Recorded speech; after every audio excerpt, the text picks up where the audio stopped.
Before we start today's show, I have some exciting news to share. The 10th anniversary edition of the novel I wrote, The Sound of Violet, is now available wherever you buy books. It's a story about a man who thinks he found his soulmate, but his autism keeps him from realizing she's being trafficked. I created this new version to deepen the characters and the emotional experience, and it's been getting terrific reviews. Kirkus Reviews calls it a heartwarming love story with standout characters that readers won't forget.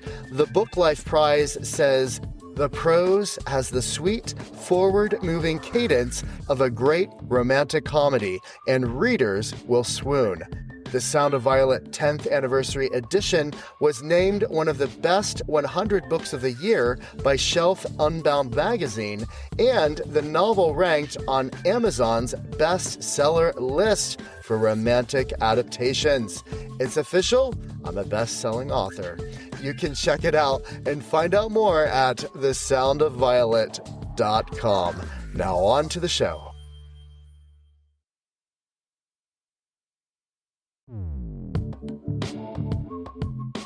Welcome to the Navigating Hollywood podcast. My name is Alan Wolf, and I'm a filmmaker and an author. Navigating Hollywood helps media professionals build holistic, creative, and spiritual lives through this podcast, book clubs, and discussion groups at the major studios. If you work in entertainment, visit navigatinghollywood.org to discover how you can get involved. I'm thrilled to welcome an extraordinary talent whose versatility and passion have made her a standout across film, television, and theater. She seamlessly transitions between dramatic and comedic roles with amazing authenticity, and she currently stars in Netflix's murder mystery series, The Residents. From her breakout role as Tosh in HBO's The Wire, to her Independent Spirit Award-nominated performance in Free Indeed, Edwina has built an impressive career spanning drama, comedy, and everything in between. A classically trained artist from the Duke Ellington School of the Arts and NYU's Tisch School of the Arts, she has performed on prestigious stages across the country while continuing to shine on screen in productions like The Power, Fear the Walking Dead, and Veep. Welcome, Edwina. Thank you so much, Alan. It's so wonderful to be here. Thank you for having me. It's great to have you. Your new series, The Residents, is a murder mystery at the White House where you bring to life Sheila Cannon, and I heard she's a pretty flawed White House butler. Is that correct? She's extremely flawed. In fact, when I read the script the first time, I wondered, how did she get this job? She's an alcoholic and is a person that tells her mind and tells it like it is, but she's filled with joy and dreams. And I think in her imagination, she's probably the first lady, and that everyone else just thinks she's the butler. But in actuality, I think we believe that she's really the one running the place. And so she has a lot of great comedic roles and scenes, but there's also places where, you uncover the layers and are able to get to her vulnerability and sort of be able to understand why she is the way she is. Well, tell us about the cast. It sounds like an amazing cast. Oh, it's a wonderful cast.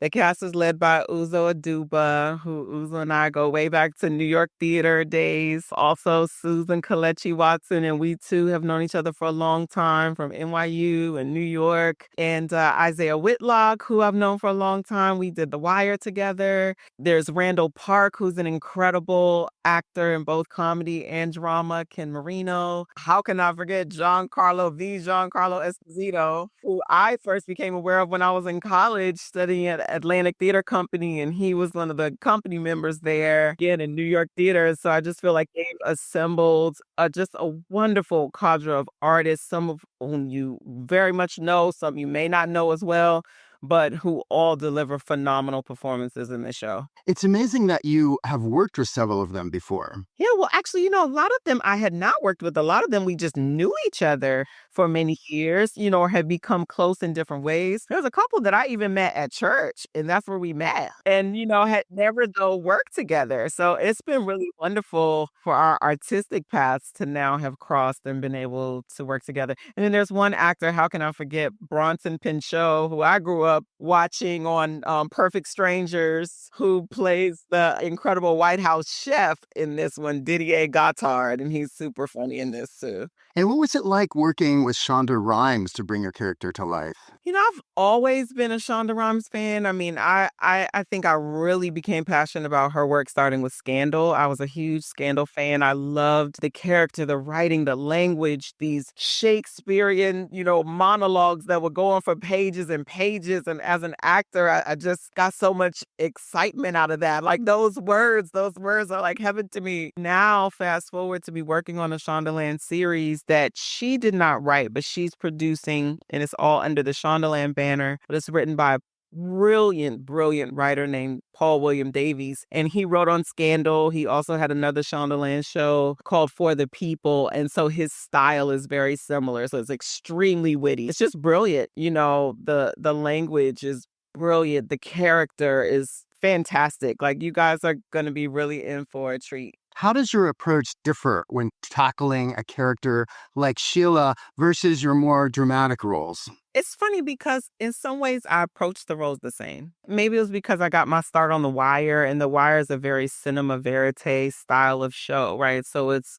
all about like the authenticity of Baltimore and the people that live there. And in that show is very unique because there was a combination of actors and real people from that place and who had lived this life, combined with these very trained actors all coming together. And the same with Treme that we did a few years later, also with David Simon, who's a phenomenal writer and creator of the show. So I guess it was something about that being my entryway into television, that I've kind of kept that approach through roles. Even I've done roles that are soapy and whatever, but I always try to approach it from the lens of a real person, from a real, almost like it's a biopic in and of itself. So with Sheila, even though she was so extremely funny, she's so super funny, but for me, it was important to create, a three-dimensional human being. Mm. So even with all her jokes and all her banter and all these things, I was still looking for what is that drama underneath, right? Like, if she's an alcoholic or she's a chain smoker or she has, a tenuous relationship with the truth,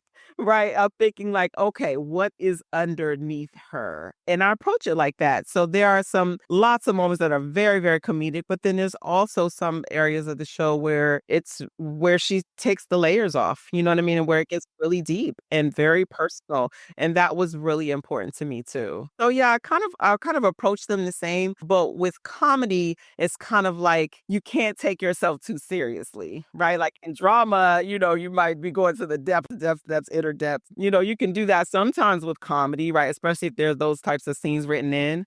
But then it's also like, okay, yes, you want to bring the humor, right? And then some things are more intense. But that's one of the things I learned, going through drama school. It's like one of the differences between drama and comedy is like with comedy, it might be frustration and not anger, right? Like you kind of have to negotiate like the degree to which you go into a particular emotion so that it does not lose its humor. Right. And so that's one thing I love about Sheila. Like, I don't think she loses her humor even in those moments of drama. Yeah, I love that saying that says there's a thin line between comedy and tragedy. You can, depending on where you lean it, it can go one way or the other. It's true. When did you first decide you wanted to become an actor? When I was 5. And it's funny because I have a 5-year-old now, and now I completely get it. I look at her like, oh my gosh, this girl's an actress. This girl is absolutely an actress. I gave birth to myself all over again. Seriously, she is so dramatic. And so, yesterday she put on my high heels and she got a microphone. She's like, Mommy, I'm on the red carpet. I'm on the red carpet. Oh, no. Then you're like, well, where's your publicist? Is your publicist nearby to help you down the red carpet? Actually, some agents recently started reaching out to me about both of my girls. And I've been like, oh God, can I start this all over again with them? So my husband and I are trying to decide that right now. But yeah, I mean, I was really young in the church. I started out doing church plays. Salty the Singing Songbook. That was that was the Christian, vacation Bible school. character that like Christian homes are like, oh, well, you can't watch this and you can't watch that, but you can watch Salty. And so Salty like had and it was PSAL, Oh, I see. Okay. almost like a singing Bible. So Oh, they had wow. musicals and all these things around Salty. So that's really how I started, was like in the Christian musicals, and then, ended up going to high school for performing arts and traveled all over the world with that. And I did my first TV show when I was 16. And then after Wow. that went to New York, and that started kind of the whole like New York stage and regional stage and traveling around, and then starting in TV and then film. Wow, amazing. You started from such a young age. What were some of the obstacles that you ran into on the way? I ran into obstacles that I would say had to do with both faith and identity. When you have that personal relationship with God, it kind of opens the door for God to speak to you, right? And to speak to your identity. And a lot of times he'll introduce you to a version of you that you may have never even met yet. Right. And that's a part of what I call a God dream. I encountered my God dream with the Lord pretty early. And so he started talking to me that one day you're going to be an actress and you're going to be on television and you're going to move to Hollywood and all these different prophecies. But at the same time, once I got old enough and got an agent, they were telling me you'll never make it in Hollywood. Hollywood is for beautiful people. You are not. Oh my gosh. And therefore, you need to stay in New York. You need to basically like know your place. Yeah. And there were times where I even like had offers to do certain things, but there might be nudity or this or that attached to it that I wasn't comfortable with. And so I would tell them like, I really would love to do this project, but I don't feel comfortable doing nudity. And they would just let me have it, like really let me have it, like very bullying and like, well, you'll never be able to work if you're not willing to do this and that, then you'll never get to this place in your career, all these things. So as a young person starting out in the industry, I kind of went through it as far as trying to navigate my faith and what I believed God was showing me, and these things that I was being told that I must be or must not be, or, the way they painted it was like, I'm not important enough to have convictions. I'm not important enough to have things that I'm saying I don't feel comfortable doing. Like, they're like, once you're at the height of your career, then you can say those things. So I really needed the Lord to help me to navigate those different circumstances, especially as a believer. And how did you navigate through those? A lot of prayer. I also, had a great support system. I would call people and I would ask them for wisdom and counsel and, but then there were times where even after getting everybody's opinion and even after hearing what everyone had to say, where God just would say like, come to me, I will show you. I can remember being offered my first role at 21 years old and like going into a whole fast and asking God, like, is this what you want for me? I just want what you want for me. That's what I want. I want to be on the path that you've created for me. And I feel like just keeping that posture all along the way has opened up doors that I never could have opened for myself, and also has made me okay with the doors that have closed because they weren't for me. Sounds like you've been able to go through a lot of life challenges just with a peace in your heart, knowing that there is something beyond what was happening at that moment that you're trusting in, that you're looking toward. I feel like I got the revelation pretty early on that this life is about purpose. And whether you're filming or whether you're feeding the homeless or whether you're singing at church or whether you're singing at Carnegie Hall, that you are still operating in some form of purpose. And I think that the fallacy of this industry is that if you're not employed at a certain time, or if you're not filming something, if you're not on stage, if you're not, whatever, if you're waiting tables or if you're a bartender, that you're just not operating in your purpose, right? Like that you're not doing what you were created to do if you don't have an entertainment opportunity. But I don't believe that. I don't believe that's true. I think that a lot of us have felt like that's true. I remember going through a season where I was just working all the time, working all the time, and very grateful for it. But then when I entered into that season where it's like, oh my gosh, I don't have a job, whatever. But I just started serving everywhere and I started volunteering and I started being I started, teaching kids drama and leading vision workshops for low income women. And that season was probably the most purposeful season of my life. And that it was in serving others that I came in contact with my own purpose. So now it may be in the hair and makeup trailer, or it may be, with my cast or crew or directors or producers, right? But like that same spirit of purpose just translates wherever I am. I think that's how you create a life, right? With kids or a husband or whatever, you create a life as opposed to something that's so myopically driven around whether or not you have a job and when you have a job, and everything being surrounded by comparing your career to your purpose versus your life to your purpose. What were some actor moments of victory that you never want to forget? Even when I had just kind of come out of school and was in that place of, struggling and like, beating the pavement in New York and, just believing God that he would open up a door for me in this career I believe that he called me to. I started receiving from strangers these prophecies about working with Oprah Winfrey and working with Tyler Perry and all these things. And I'm like, I don't know either one of them. I know who they are, but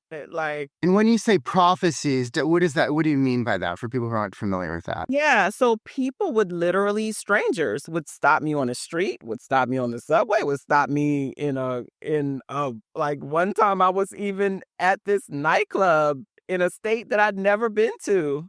And a woman stopped me and she prophesied to me, meaning that she like called forth things that I was going to do. So she said, "You're going to move to California." I was living in New York at the time. She started prophesying about my husband. I was single at the time. And she started prophesying that I was going to work with Tyler Perry, whom I had never met at that point, and that I was going to film at his studios in Georgia that I had never seen, right? So she's laid out all these things, and then she was like, "Okay, nice to meet you," and just like walked back into this club. And I experienced a lot of things like that. And so I feel like those are just different ways that God has revealed, I have a dream over your life, and it's greater than your dream for yourself. And so I guess this journey has been for me about discovering what God is saying and internalizing it in faith, right? Especially when a lot of times what God says is like the opposite of how you feel. So it's meant to encourage you. It's meant to let you know, like, I know things are hard. I know things, it's difficult. I know it may be hard to see this vision based on where you are right now, but where you are right now is not where you're going to end up. It's not the end. It's not the end. So for me, one big like amazing actor moment was fast forward 2019. I'm at Tyler Perry Studios at the grand opening of his huge studio soundstage there, or multiple sound stages there. Oprah Winfrey is there, and he presents me with a star on his newly minted Walk of Fame at the Tyler Perry Studios with Oprah present directly in front of the Oprah Winfrey soundstage with my Mm. name. Oh And my that was gosh. just such a beautiful moment of, just a full circle manifestation. I felt that way also when my family and I were moved to London to film a whole project, and my children ended up with British accents. And, it was just, we were treated like royalty. It was just the most beautiful experience. And even when I was doing Get Hard and we had a huge premiere at the Chinese theater, and while I was on the red carpet, I looked up and realized that I was standing in the exact spot as I had been 8 years prior when I received a prophetic word that God was going to send me to Hollywood and that he was opening the door for me in Hollywood. And in the middle of that premiere is when I realized that I was standing in exactly the same spot as I was years prior when I received that Mm. prophecy. So for me, those like amazing actor moments that I don't want to forget are also connected to promises that God made me, that when they came to pass, just kind of confirmed how real God was in my life. And do you incorporate a lot of this into your book, The World is Waiting for You? Because that's your debut book. Congratulations on that coming out. It's going to be really exciting. And did all those experiences inform what you brought to that book? It absolutely informed it. If you think about just even those words, the world is waiting for you, right? It's like intended to call you out, to call you forward. A lot of times we live in the shadows, or, we can get discouraged or self-conscious or afraid, or, wonder, me, I don't know. But what I discovered is that we all have a superpower. We all have a gift that God has given us. And there's a grand God dream that's over all of our lives. And if we can just tap into it and then partner with it in the manifestation of it, I believe that so many people are going to just be transformed as far as who they think they are, what they're capable of doing, and what they're actually going to do and who they're going to become in this world. And I'm excited about it because as you do what you're called to do, Alan, and as I do what I'm called to do, and, as the listeners here do what they call to do, it's a domino effect, right? Of light. There's a chapter in the book called You Are a Star. And I really believe that we all are stars, that we are ignited with light to just light up the world. And that those places of darkness that we feel, that we see, that sometimes that's exactly where we're called to, right? To brighten that up. And so the world is waiting for you. And I'm excited that we're all going to experience it. And thank you for the love as far as my debut book. Now, is your God dream only positive things? Could it be suffering? Like, I think of how often, not everyone is always in a life stage of everything going well. So how does suffering or kind of bad things work into discovering what your God dream is? That's an excellent question. Listen, I guess we can just go straight to Jesus, right? Like, Jesus had a calling to be exalted and on a throne and all these things, to be a savior of the world. But also a part of that story was to be crucified and to be betrayed, right? And so there was absolutely suffering that was built into that grand story, into that God dream. And yes, normally we think of a dream as like just being flowers and just being rainbows and just being the things that we desire, right? And I think that's the distinction between my personal dream, which has no pain attached to it, and a God dream. There's also a journey attached to it. And sometimes in the journey of manifesting God's dream over your life, there are places that are valley, right? It's not all mountaintop. But for me, one of the things I've discovered is that if you stay faithful and if you remain in obedience, even in those places that are hard, you will be rewarded. For me, after receiving that whole prophecy that God's going to open the door for me in Hollywood and I'm going to be a star and all these things. I was living in low income housing. I was struggling. I was like on the poverty line, like all these things were happening in my life. And then one day I felt like the Spirit was telling me to get up and go to this Bible study. I'm like, by the time I get on the bus, the train, do all these things, that Bible study is going to be over. But I did it just in obedience, not because I wanted to, not because I was not exhausted and tired, not because I felt like I had all this money to even pay for the bus or the train. And obedience did that. When I got there, I ended up encountering the very woman who was the creator of the show that brought me to Hollywood. It all happened as a result of being obedient to get up and go. So sometimes, even when we feel like we're in seasons that are painful, or we just want to quit, or, we just want to pursue our own vision, we don't realize that in that moment, God's using these things for our good. He's using these things for our good and to actually direct us to exactly what we've been praying for the whole time, what we've been envisioning the whole time. How do you distinguish between your dream for yourself? Like, especially in Hollywood, it seems like the temptation is to have a life that orbits around yourself. You're at the center, your desires. I like what you said earlier about how, yes, our own dreams do not involve anything negative, any suffering.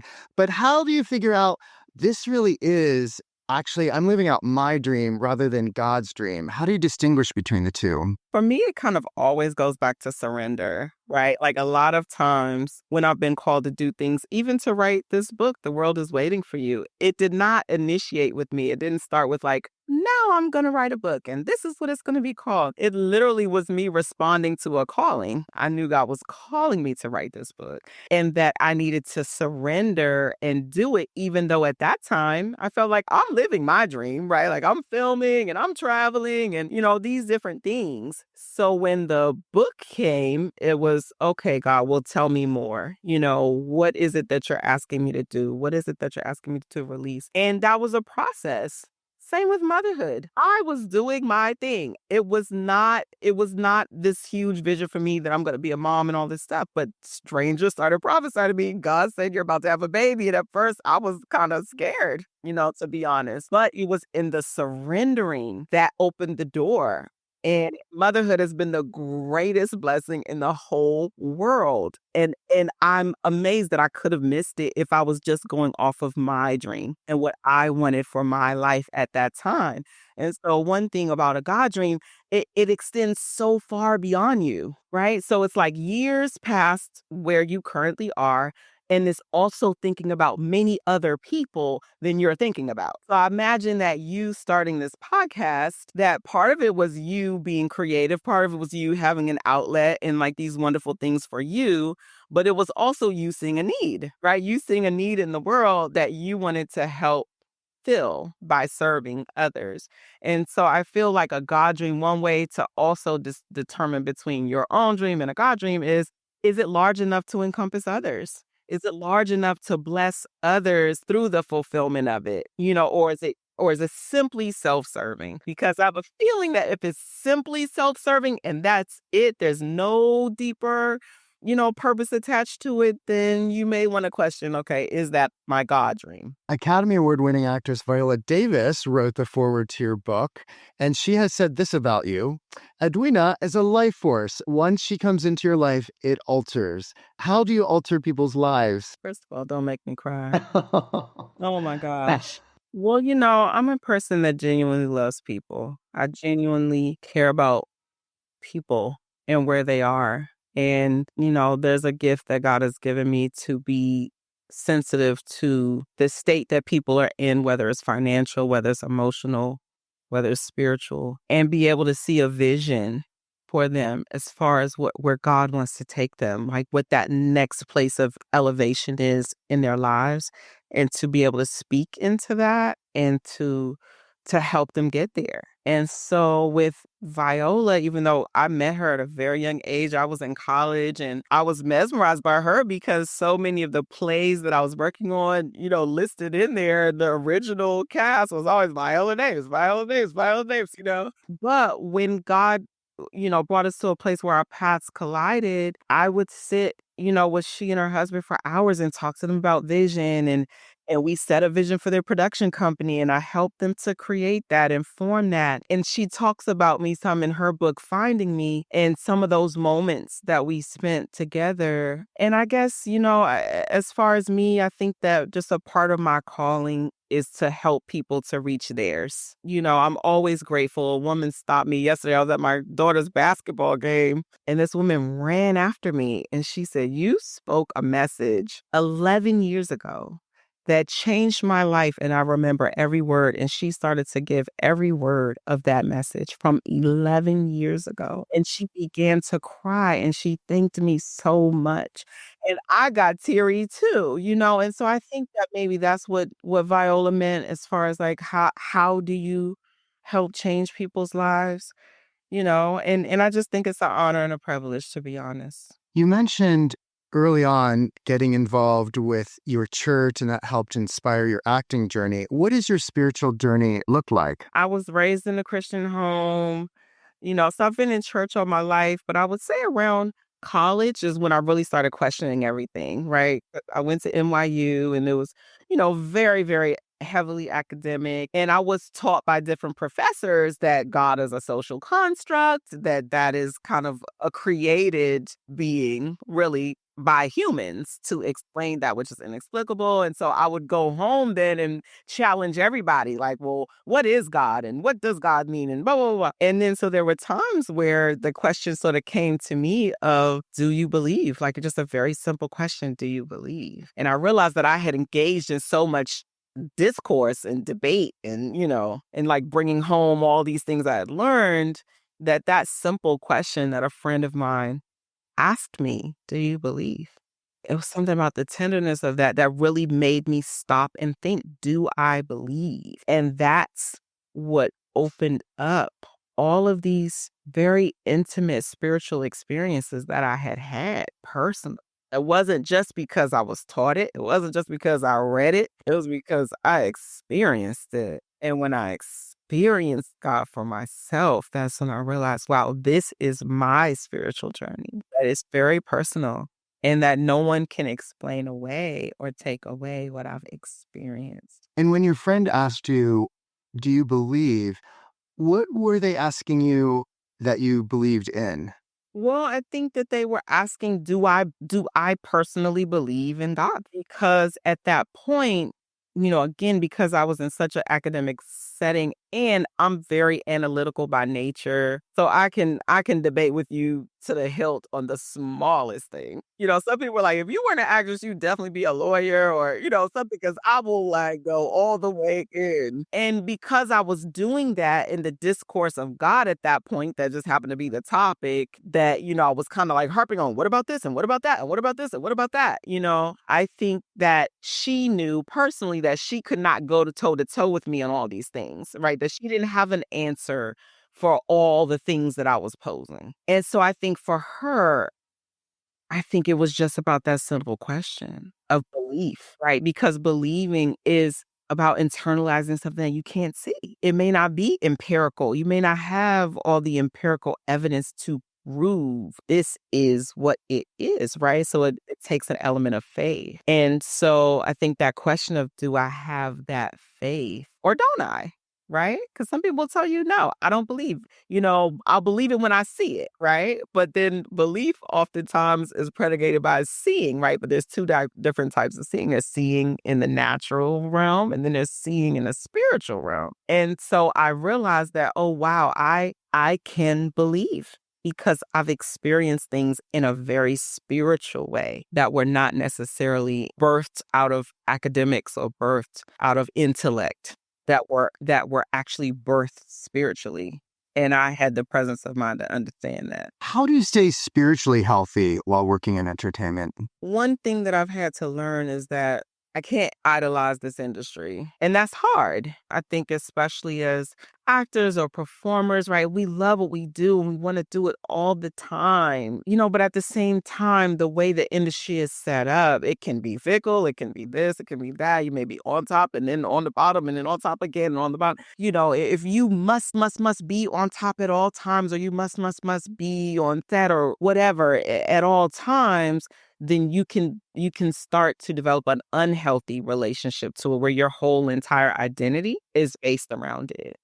And so like what I was saying earlier about purpose, for me to maintain a spiritual health, I've had to lean into my purpose that's bigger than my career. And so once I did that, I was able to attract and create a very healthy spiritual community of people that encourage me, that I encourage them, that we do life together, especially as far as spiritual health. I think that we need each other, right? Like we need connection. And that was another way I stay spiritually healthy is by serving. I'm always, speaking and leading workshops and, just so many different things, especially here, for up and coming artists in LA and even in different parts of the world. I really try to pour into them what was poured into me. So that's a way also for me to stay spiritually healthy. At the end of your life, what kind of legacy would you like to leave behind?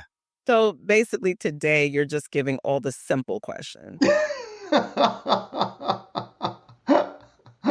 I love it. I'm one of those people that I want to hear the words well done. There's a million things I can be doing. There's a million things I do. But a lot of times these days, I will ask myself, okay, is this self-generated? Is this something that I'm just trying to do? Or is this something I'm called to? Because now I feel like it's the things that I'm called to that are going to have the greatest impact. And so for me, hearing those words, well done, means that you have fulfilled your assignment. The reason why you were born, the reason why you were created, the reason why you were sent into the world. You have fulfilled.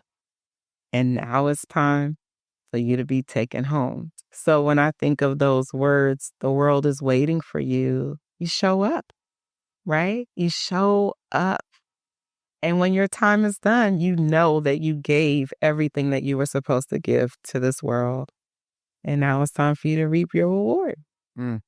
Well, thank you so much for being my guest, Edwina. I loved hearing your thoughts and your story. Is there anything else you'd like to say, Edwina? Sure. Well, I would love definitely for your listeners, follow me. I'd love to meet you. You know, my husband and I have a nonprofit called Abundant Life U, and there's lots of ways to get involved. So you can send an email to team@edwinafindley.com. And buy the book. I hope that it blesses you. The World is Waiting for You is now available wherever you get your books, Amazon, Barnes and Noble. And you can visit me at edwinafindley.com. If you work in entertainment, check out our groups, courses, and other resources available at navigatinghollywood.org. Please follow us and leave us a review so others can discover this podcast. You can find our other shows, transcripts, links, and more at navigatinghollywood.org. I look forward to being with you next time.